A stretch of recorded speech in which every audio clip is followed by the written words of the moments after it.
Good evening, everyone. My name's Annie Madden, and welcome to Harm Reduction Conversations.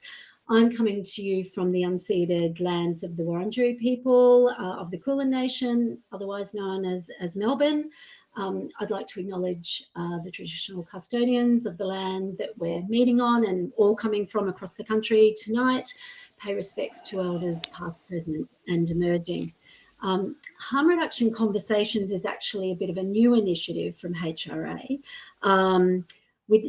It's the first show tonight. So, it's aimed, I guess, ultimately at creating a bit of a space for sort of thought-provoking, timely, hopefully interesting conversations around harm reduction and drug policy issues.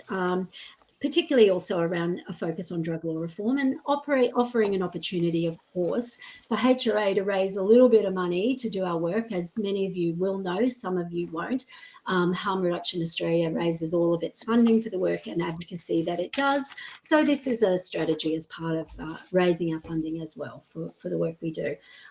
We hope Harm Reduction Conversations will bring a bit of a wider lens as well to harm reduction and drug policy discussions, mostly by kind of seeking out sort of some new and interesting perspectives in the space. And by saying that, I'm not at all throwing any shade on our fabulous advocates in the space. Everyone's very hardworking and thoroughly interesting. But, sometimes it is nice to just get a new perspective in or a different sort of viewpoint on the issues we work on every day. So that's what we're doing. Shortly, I'm going to introduce our amazing guest for tonight. But just before I do, I just want to, I know some of you will know HRA, but a few of you probably won't. So just to very quickly say, HRA is a not-for-profit charity, a national not-for-profit charity. We focus on harm reduction and drug policy, advocacy and reform. We take a non-judgmental approach both to drug use and to people who use drugs, importantly. And we really stand up very strongly for progressive reforms, in particular things like legal regulation. Our work aims to kind of reduce the potential harms that can be associated with drug use, but also importantly to reduce the harms that can come from the drug policies and the laws themselves. So we have a bit of a dual focus there. We started in 2015, so a reasonably young organisation, and we mostly started out of concerns about where government policy was going on harm reduction at that time. And while I'd love to say that the need for harm reduction in Australia has actually diminished over that time, unfortunately, I'd probably say honestly that we're needed more than ever really in 2024. So that's probably enough on HRA. We'll come back at the end and I'll tell you how you can kind of find, where you can find us and how you can get involved in the work and that sort of thing. But for now, I'm going to introduce our very first guest for tonight. So I'm really excited to say that our guest tonight will probably be known to many of you, especially through their growing and large social media following. They're a best-selling author of many books, an independent journalist who's written for many different outlets, including the New York Times, The Guardian, The Washington Post, a co-producer of a documentary film, and the winner of the 2019 Jerusalem Peace Prize, and so much more besides. Of course, our guest tonight is Antony Loewenstein. Thank you for joining us. Welcome to the show. Thank you so much for having me. It's great to be here. I'm really honoured to speak and support an organisation that I have a lot of time for and believe is so essential, especially at a time where I think too often the media, my profession, has done, with some notable exceptions, not a particularly healthy or useful job at dealing with drug policy and people who take drugs. So anyway, to be discussed. Yeah, to be discussed for sure. Absolutely. Actually, I was, going to start by saying there is so much for us to discuss at the moment. It's a really kind of hot topic time in terms of harm reduction and drug policy. So there's heaps for us to get into. I'm going to kind of, for that reason, launch straight into it pretty much. Just before I do, though, I just want to let people know that we're on a bit of a different platform. So unlike something like Zoom or Teams or whatever, there's no chat function in here, but you can ask questions. So you should have a Ask Questions button somewhere on your screen. If you're on a phone, you might need to scroll down a little bit, but you should have it. Those questions will come through to me. So I'm going to be managing the questions on my own. I'm the only person that will see them. So keep your questions nice and concise and brief. So, help me help you ask your questions, basically. But I'll do my best, and we'll get to some questions. We're going to have a chat first, probably for about half an hour or so, and then we'll come back to some questions. But keep them coming in while we're doing that. Okay, so let's get into it then. I want to ask a couple of questions straight up, probably about your book specifically. So I'm going to take you back a few years, pre-COVID. It's like 2018, 19. I think you're presumably getting ready to publish your book, Pills, Powders and Smoke. And for those who haven't seen. I'd love to get a copy, bless you. Thank you. Yeah, got a still copy. Available at all your good bookshops. It's very much available. It certainly is.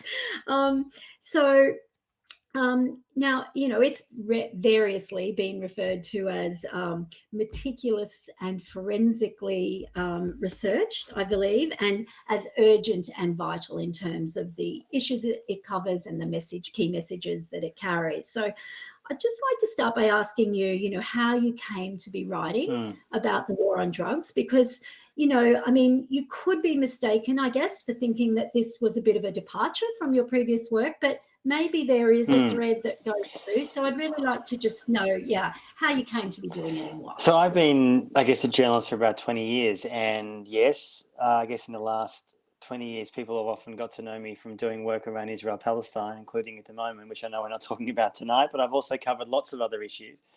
A lot of my work over the last 10, 15 years has been around disaster capitalism, people making money from misery, whether it's the war in Afghanistan or elsewhere.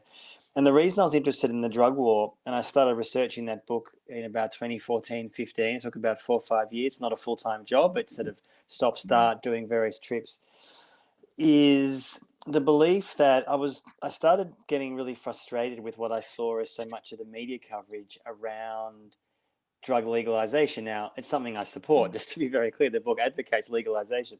But there was too often this sense, I think, particularly in the coverage of the US, as more and more states start to legalize cannabis, which obviously has continued in the last years, that there was this sense of, I felt in the media, this inevitability that, well, cannabis is legal and going to be legal nationally, so the argument went in the US, and therefore we don't have to think and worry too much about the other drugs that a lot of people do still take. Yes, cannabis is the most popular for self-evident reasons. And the second reason was I felt like there wasn't really still much of an understanding that the war on drugs was just as ugly and ferocious and violent and brutal as it has been for years. We often see all these shows on TV, Narcos, which kind of are exciting and bloody, and there's some truth to some of those stories, of course, and no one can deny the Escobar stories. But you don't really ever see those equivalent films being set in today. It's always set in the sort of sepia past, right? And the fact is, in many parts of the world, including places I went to, Latin and South America and parts of Africa, the war on drugs is still just as ugly as it was decades ago. Some of the trade routes change. And that's probably why I wanted to investigate. And finally, to me, my work has always been about giving a voice to those who haven't got one. And so often the trade route and people who are providing, finding those drugs for people that are using them in London or Sydney or Melbourne or wherever, they don't really get heard. And their lives, by the way, have not changed much at all, despite the fact that certain US states have legalized pot. Yeah, nice. So that actually sort of sets it up nicely for that. The second question I really wanted to ask you about the book, really, because, if I was to say there was a kind of central theme, and particularly for those who maybe haven't read the book or perhaps haven't read it for a couple of years now, for me, there's a real central focus on this issue of transit routes. And there's lots of other issues, of course, covered in the book, but that seems to be a very central kind of concern for you, and the politics and issues, particularly between like producer countries and then consumer or destinations, if you like, for want of a better term. So, I just wondered if you could sort of talk a little bit about why that focus on transit routes specifically, because you kind of say in the opening paragraphs, I think, if you want to understand the motivations for the war on drugs, you need to understand this issue. Absolutely. Right? So, yeah, could you talk a bit about that? Yeah. For So us? people on this event are probably knowing this. So let me just indulge me for those who might not, that the illicit drug trade is worth an absolute fortune. We don't actually really know how much it's worth globally. Hundreds of billions, possibly more. The only industry that maybe competes with it is the illicit arms trade. So both have their own issues, to put it mildly. And I guess I wanted to explore this question because, as I said, too often I felt the question, well, the issues around the war on drugs was being kind of ignored, or all those people who were working on the drug trade didn't get heard. So let me give two quick examples. So I spent time in Honduras and Guinea-Bissau. Honduras obviously is near the US, and Guinea-Bissau is in West Africa, a place that very few people have even heard of. Honduras is one of the most, at the time, I was there in 2016, it's got a little better since, but not hugely, one of the most violent places on the planet. And the reason for that is, apart from the fact it's infested by gangs, is that huge amounts of drugs are flowing from South America through Honduras to the US, where, of course, the demand is massive. What drugs? Cocaine, particularly. Guinea-Bissau in West Africa is a tiny former Portuguese colony, not massively violent, but huge amounts of the cocaine going from South America, crazily go from South America to West Africa and then up to parts of Europe. And Guinea-Bissau is a transit country, and the impact of that is that the country is essentially a narco state, meaning that it has been completely funded. No, it doesn't mean every single person in the country, of course, is complicit, but at various levels of the government for years. It's been, I think, 7, 8, 9 coups in the last 30 years. So I thought it was important to go to these places and to sort of give a picture to people, not to shame a person in Sydney or London for using cocaine. People take drugs for whatever reason they want to take it. Sometimes so-called good reasons, sometimes bad reasons. Okay. But I don't think most people really understand, in my experience in the last years, where these drugs come from. And just finally, it also ties into this idea that in the last 10 years, more and more, we talk about ethical living, where our food comes from, all these questions, and which is a good thing, of course. I'm not opposed to that. But most people are not thinking about ethical drug use. Are we thinking about where our drugs are coming from if we use? And what is the impact of, for example, using cocaine on someone in, say, West Africa? Now, again, this is not made as some judgment that person shouldn't be using cocaine or should be. But I don't think most people still understand this idea of what I think could be much more possible and is happening in certain pockets, parts of the US, parts of Europe, of so-called ethical drug taking, if you're indulging in that kind of lifestyle. Talk to me a little bit more about that. I mean, how might one go about making ethical drug decisions, do you think? Have you thought about that? I have a lot. And the book talks a bit about that, but I spoke about it a lot after the book came out and some of the publicity and since. One of the things that's being tried in Colombia, which is still the world's biggest producer of cocaine, I think it's about 70%, massive, even since a more left-wing government in the last few years, they've been mostly unable to change this equation, is to think about a possibility of ethical cocaine. Now, what does that practically mean?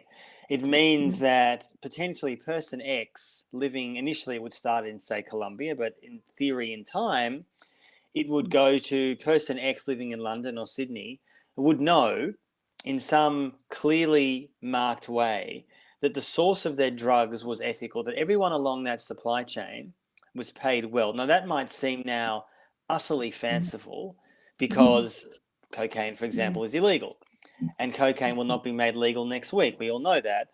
But there is a growing movement. It's not just me. There's a growing movement of people, particularly in the source producer countries, saying this, saying that it is important that we in Colombia, and obviously I'm not Colombian, but we in Colombia, we're the ones suffering for your pleasure. That's the reality. I mean, that's the reality of the cocaine trade. It's a very ugly trade. And So the idea of ethical cocaine potentially would be Mm. that Mm. it would start in Colombia, where local farmers are given a fair wage, they're unionized, and the new government there has been trying to do that. There's been talk for years of putting through Parliament their ethical cocaine policy. It has not got up yet. Massive pressure from the US, of course, who opposes it. But that's what it would mean. And I think it's a really interesting model that should be examined. Yeah, I think it's very interesting food for thought, and just encouraging people to remember, do send your questions through and think about some of these issues that Antony is posing as we go along. So let's actually then talk about the US a little bit, because I think, when it comes to the war on drugs, I mean, you can't have a conversation about the war on drugs without, major feature discussion in the US, right? Yes. So, and I guess what I wanted to raise a little bit with you and have a chat about is the notion of progress, right? And I was involved in writing a report for the International Network of People Who Use Drugs that was around the issue of decriminalization, and just only a couple of years ago, and it was called, is progress or political red herring, and it was about decrim, and it was for the first time this report was researched by a community of people who use drugs, asking people who use drugs what they thought about the decrim reforms, so-called decrim reforms that had happened.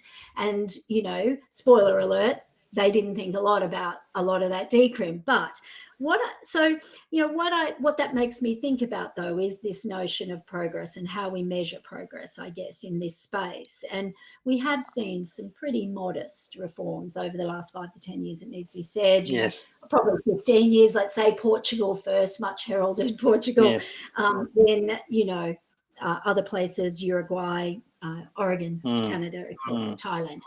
But we've seen in the last, so one of the big topics at the moment, of course, is Oregon. Yep. And so I wanted to sort of focus on Oregon a little bit because, there are, as fierce arguments happening at the moment over the sort of 110 or how it 110 measure or whatever it's called in Oregon, and what it actually might mean for the future of decrim reform. There's people saying now, it's failed. This whole thing has failed. We need to roll it back. Others are saying this is disinformation. What's your take? Have you been watching Oregon very closely? What's your thoughts on that? I'll come to that in 2 seconds. But in terms of let me just briefly say something about progress. I mean, anyone who looks at the question of legalization or decriminalization just in the US alone cannot but say that in the last 15 years there has been some progress. I think that would be undeniable. Many states have legalized cannabis. I have some issues with how often the states have done so, by the way. I think the mass marketing and commercialization is deeply problematic in the US, and the impact of that, just briefly, as many people on this event may know, but that often the people who have been most negatively affected by the drug war, particularly African Americans, people of color, have not, with some exceptions, had access often to that industry if they choose to enter it. And that's a problem because clearly if anyone should be front of the line, it should be them. Anyone should have the access. If they want to start a pot business, go for your life if that's what you want to do. So that's been far too slow. Oregon is an interesting example. I mean, the short version is, as again, people might know on this, the legislators there are rolling it back. It is happening. It obviously came into place 3 or so years ago. On certain metrics, homelessness went up. And so before I had this call today, I was just doing some reading just to get the latest information about that. There's a few things. One, the Portuguese model wasn't 15 years ago, and it was actually 25 years ago. Yeah, I guess it was 2000 or something. Like anything, the Portuguese model has its issues. It's not perfect. There are problems. But in general, the facts don't lie. I mean, there has been some reporting in the last 6 months that there has been a slight spike here and there in certain drug use and abuse and overdoses. So again, nowhere is utopia. The issue with Oregon, I think, has been, and as someone who supported it then, and I still support it now, then being when it was introduced, I think I think people voted for it at the 2020 election, if I'm correct. So the end of 2020, when Biden got in, it took 18 months for any serious funding to go into treatment. Now that's an insane lag for one. Homelessness massively has spiked, and some people take drugs on the street. That's undeniably true. But what is ignored in that coverage or that criticism is that there has been, like in so many cities, including Oregon, not enough state support for actual housing for people. I mean, this is the problem Yeah. across the world, right? So in other words, if you Yes. blame that law change for the fact that more people are living on the streets in Oregon, then that's disingenuous. Thirdly, what they're trying to do now, or what they're rolling back, where my sense is that it's not going to throw massive numbers of people back in jail, which of course was the reason they tried to end it in the first place, but that therefore there is more, I don't know, so much discretion, but that the police, who are not all, but the majority of cops were against this. And again, there were some exceptions. And they sort of say, we want more powers to basically either lock people up or do something punitive. But what worries me is that it ignores two things, just finally. There's been obviously a massive surge of fentanyl into the US. I mean, that's a no-brainer. The latest figures we have for the death of overdoses in 2023, don't quote me on this, I think it was 107,000. It was a tad less than 2022. So I guess, but I mean, those figures are, and Oregon, of course, is part of that picture. I mean, it's just a level which is, as an Australian, beyond comprehension. Now, that's not the fault, obviously, of the Oregon law. I mean, that goes without saying. There's been a massive influx of fentanyl from Mexico and also from China. And the US has been incapable and unwilling, in my view, to manage that very well. You need more time. The problem is the political cycle as it exists will not give this more time. So the question, therefore, moving forward is, how do we address that? I think there's no doubt that many other states that had looked at the Oregon model are now gun shy. I mean, that's a given, because they're rolling some of it back. But I worry that what Oregon is now doing to kind of reverse some of that is not going to, it's the Band-Aid solution again. It's not, I don't think it's going back to the bad old days of the 70s and 80s. I don't think what they're trying to do now is going to bring that. But I really worry that there's no leadership coming, but I mean, obviously Oregon's a state issue, but there's no leadership coming from the White House. Zero. I mean, even Biden had to be dragged kicking and screaming to slightly reclassify marijuana, not legalize it. I mean, it's something, I guess it's the best we can hope for now. It's not going to change before the next election. I mean, I was worried, just briefly, I mentioned this in the book, that I worried that Trump, who had some tendencies to massively increase the drug war, and it talks about trying to kill far more people who deal drugs, which is a concern to me, frankly, if he gets back into office. So I think the Oregon model is one that should be, frankly, much more explored, but also expanded. However, with the caveat that you need massive influx of state support, which was not happening. And therefore the opponents blame the measure rather than the fact that there was not enough support financially behind it. And that worries me, because I think a lot of other places will be gun shy now. Yeah, and I think this is what a number of people are kind of saying, mix of disinformation and kind of set up to fail from the first get-go. And so, you're right. I think these are things that we really need to be mindful of, particularly when we're looking at, baby steps towards decriminalisation here in Australia and the ACT, for example. But of course, there's others who say, well, decriminalisation is never one. It's taken us decades and decades to build the prohibitionist kind of approach, and it's not going to be undone in a matter of years or whatever anyway. But also that decrim doesn't remove the black market. No, so, well, that's the key point, which of course is a massive issue in states that have legalized marijuana in the US, where the black market on pot often is still very active. And because it's not a federal law, that means it's legal across this country. Therefore, it's like a patchwork of different laws in every single state in the US. I think it's inevitable marijuana is going to be legalized here. I think it'll happen. Hard to. What do you think? What do you think we can learn just on that issue about marijuana here and what's happened in the US? I know you're really interested in the US cannabis reform stuff, so but here, I think there are models. I think it's definitely things that we should avoid. The US is doing. I mean, the US is, to me, one of their original sins was, because they're a hyper-capitalist society, that they allow massive amounts of advertising. My view about legalizing drugs, of all drugs, whether it's pot or something else, is that you don't advertise. There should be no advertising allowed. Full stop. No marketing. I mean, again, I think the drugs should be available. I support legalization. But I don't think necessarily, therefore, it should be encouraged. There's a difference between making it legal and encouraging it. It's interesting. I know there was a recent study from Canada, of course, the biggest Western country that's legalized pot. And the fears of some people, mostly opponents, was to be a massive spike in marijuana use and abuse, which has not happened, by the way. The only caveat to that is there has been what appears to be growing numbers of people driving under the influence of marijuana, which is not particularly surprising, I guess, which is a problem. I mean, don't get me wrong, that is not good. But Canada, I think, shows on the marijuana issue alone that there has not been some explosion of young people smoking pot. There has not been. And in fact, in some places, the impact has been people drinking less, which I think is fine. I've got no problem with that at all. But yes, one thing Australia could learn is do not allow advertising. Full stop. Yeah. No advertising. None.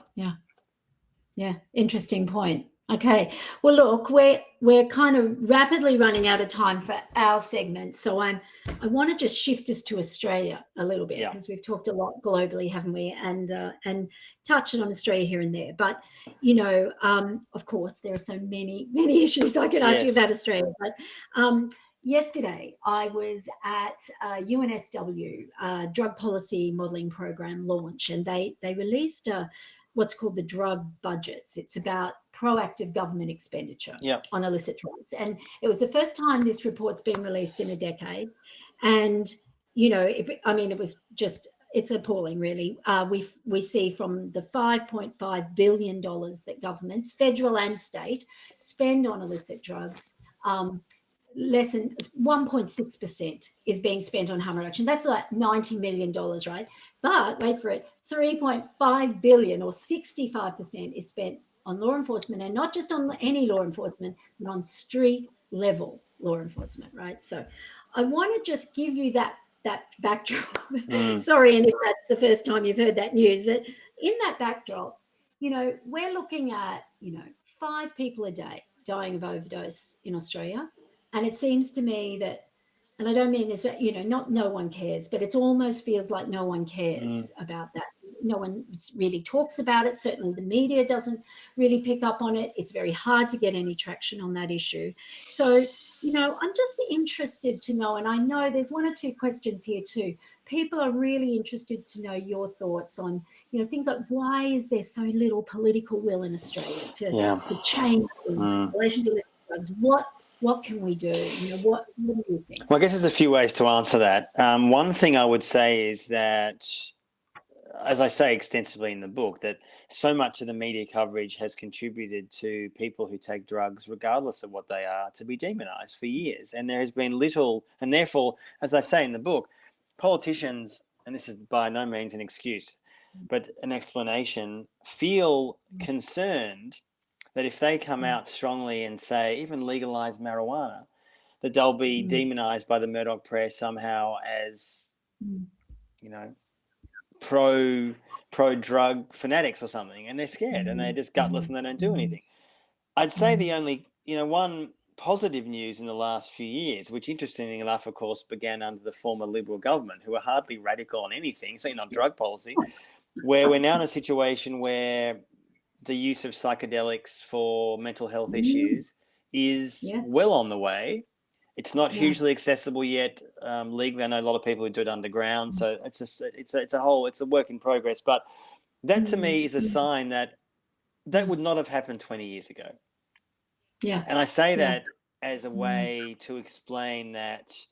I mean, maybe, the cynical side of me says that a lot of the media coverage around that was nice, white, middle-class people who had mental health problems, or soldiers returning from Iraq and Afghanistan, inverted commas, acceptable victims, so to speak. And people say this about pill testing too, right? Drug checking. Oh, they're kids of middle-class people. Indeed. That's why the politicians care. Not to say it's not important. It's of course, vitally important. Of course, but, absolutely. And I think there is where the political will comes from, and I think there is a real, and I mean, again, I say this as someone who's written about this for a long time and it's super challenging, is that there needs to be far more effort put into, and this is not directed at your organization or people, anyone in particular, but in general, to make the wider public realize that people who take drugs who might overdose are not people over there It wouldn't Yes. be my family. It wouldn't be my friend or my mother or Yeah. girlfriend or whatever.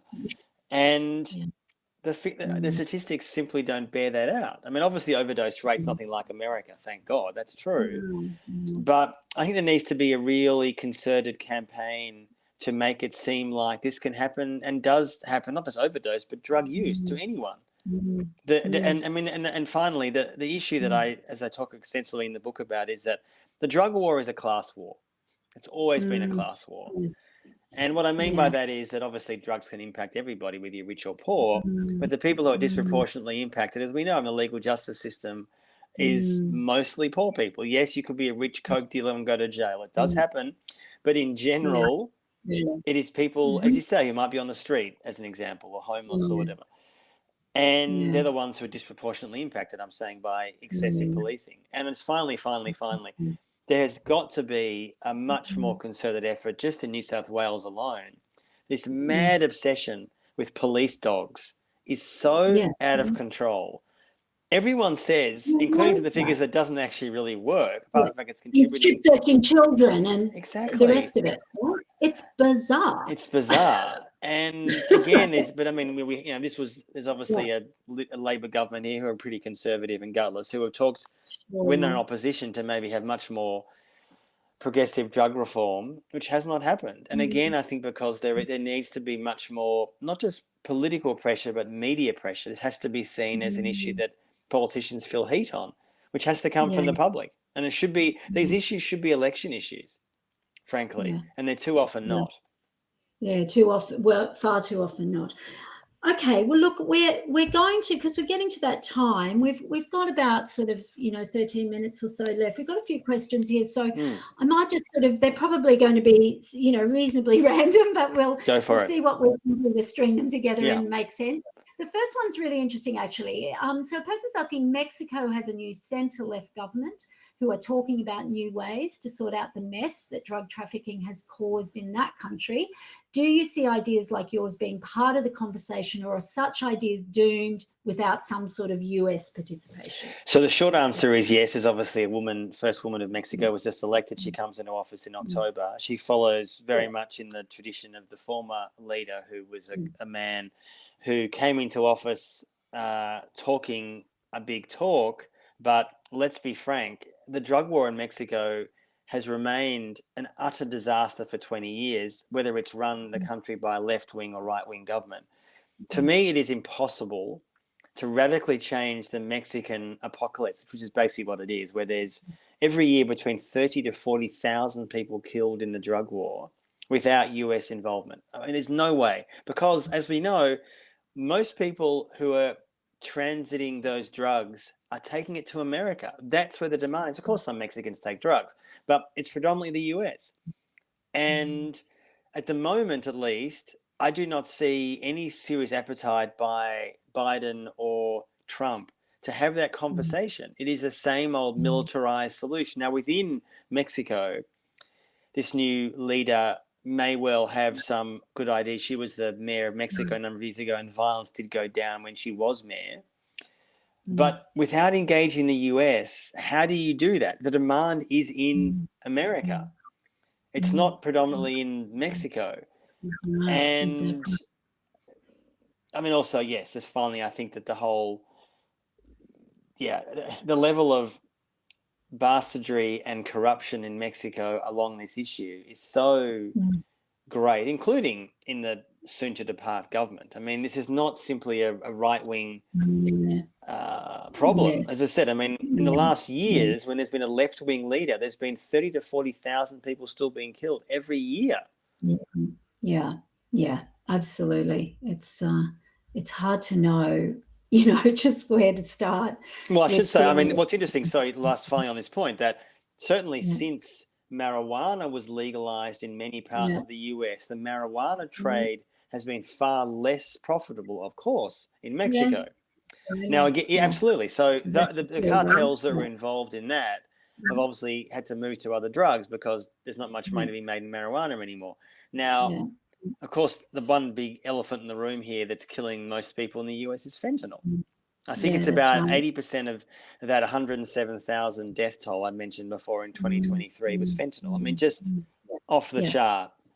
Yeah. And there doesn't seem to be really any serious attempt to negotiate a better deal between Mexico and the US. You can't deal with this in one country without dealing with both. No. It's just impossible. And we all know, that the fentanyl issue has been totally driven by prohibition and the war on drugs anyway, right? Absolutely.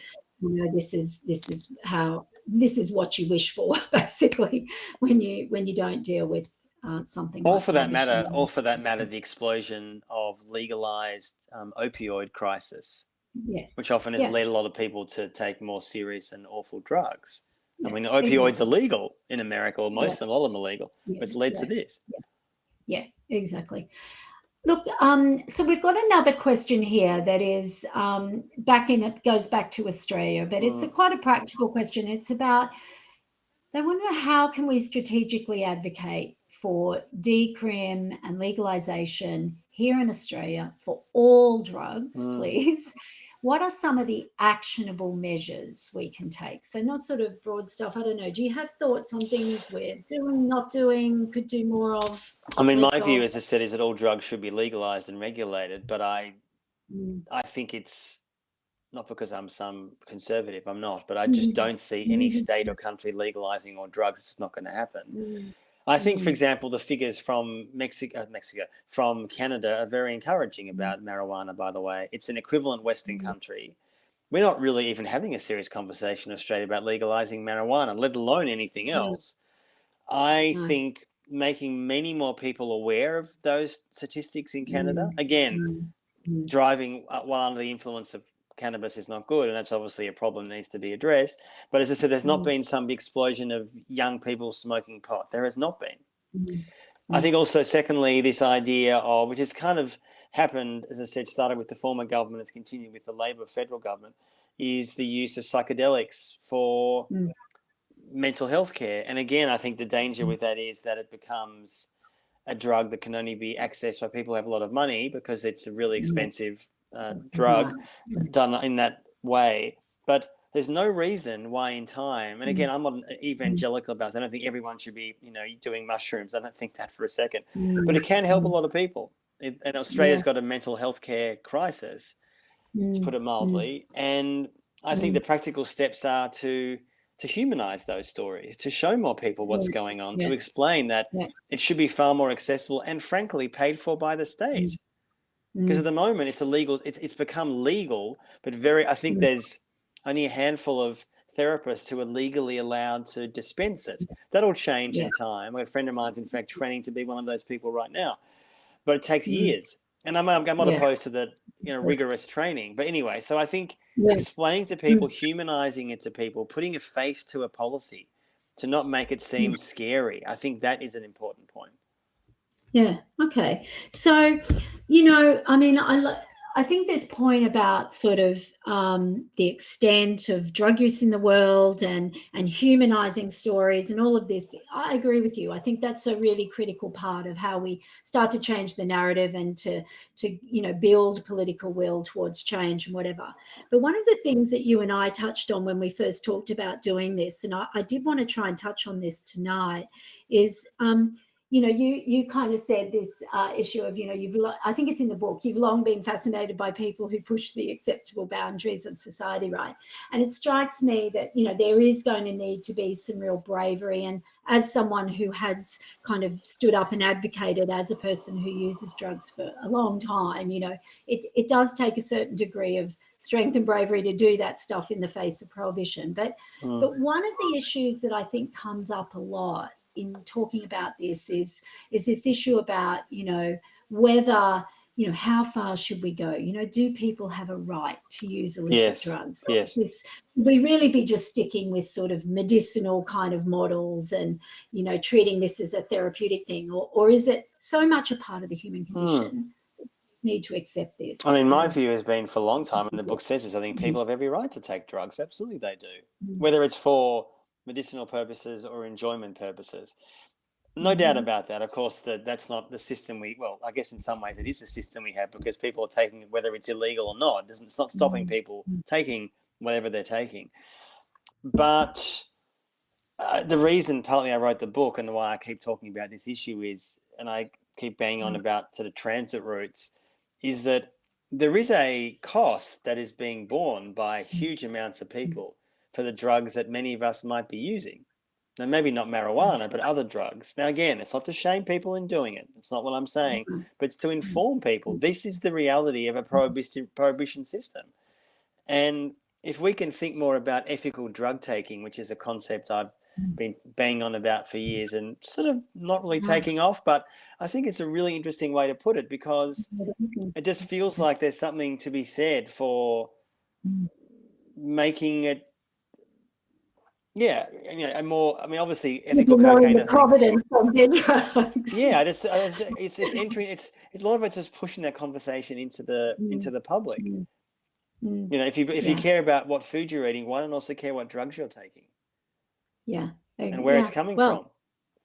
Yeah, maybe there's another book in that for you. Maybe.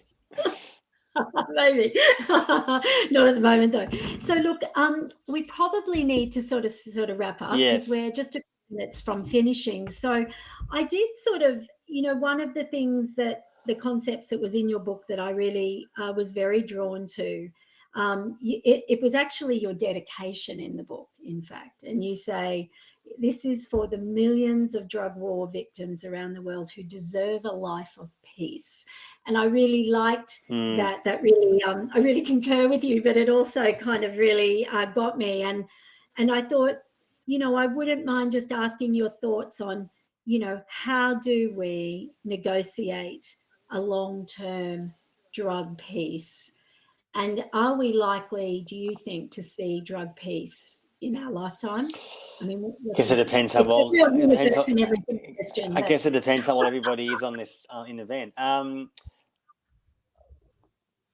Look, on the positive column, as I said, I see in the last 20 years undeniable progress. I honestly do. I think it's undeniable, whether it's legalizing cannabis, even though I've got problems with how the US is doing it. It's legalizing here, for example, in Australia, of psychedelics. That was not happening for decades. I mean, that is the reality. Of course, you could say lots of things on the negative ledger. Believe me, I'm well aware. 10,000 Americans dying from overdoses. I mean, obviously, there is still a catastrophe going on in many places around the world. But I think what keeps advocates such as yourself and many other people, such as myself, on this is that I think I see the current setup of drug prohibition as profoundly immoral and unfair and unjust, and in fact contributing to more suffering, not less. And I think therefore advocating, and yes, it does involve putting much more pressure on politicians, who frankly have it far too easy on this question, because they sort of dodge and avoid it. And also, just finally, the influence of the Murdoch press in Australia is declining, because the fear that I heard when I was writing that book, so many people are petrified of the Murdoch press coming after them. And my response always was, the Murdoch press now, even more so than 5 years ago, yes, it's still powerful. Daily Telegraph, the Herald Sun, it's far, far less than it once was. That is the reality. It is. So do not be afraid to challenge these insane hardline policies, which nobody actually thinks is working beyond punishment. Yeah, nice. I think that's a really nice place to end, because you have a strong background in the media, and I think you're right. The media has a great deal to answer for. Hugely. Place, right? So I think that's a really nice place to give people some hope to move forward, because we need it, right? Absolutely. So I think we've rather quickly kind of run out of time. We've only got like about a minute left, so I just want to really make sure that I get all of you to thank Antony. Thank you so much. Thank you for joining us tonight on this first harm reductions conversation. Really amazing, great sort of range of issues. Thank you. Antony, really, it's been great. Brilliant. And so please, I don't think we've got little hearts. That's okay. Emojis or anything. I can feel it. Send the love Antony's way to thank him. Before we go, I just want to, as I said I would, let you know where you can find us. You can find us on our website is Harm Reduction Australia, all one word, .org.au. We're also on X or Twitter platform at Harm Reduction AU. You can stay up to date there with all our work and our programs, and donate if you want to. You can always donate there, and we'd love for you to do that. The final thing I want to just say is that we've got our biannual forum coming up on the 28th of August. It's an online forum, 3 hours, has a break in between. We'll be doing some deep dives on medicinal cannabis, drug checking, opioid treatment programs, all the good stuff. So please come along and join us then, and look forward to seeing you next time on Harm Reduction Conversations. Thanks. Thank you so much. Thanks. Bye-bye.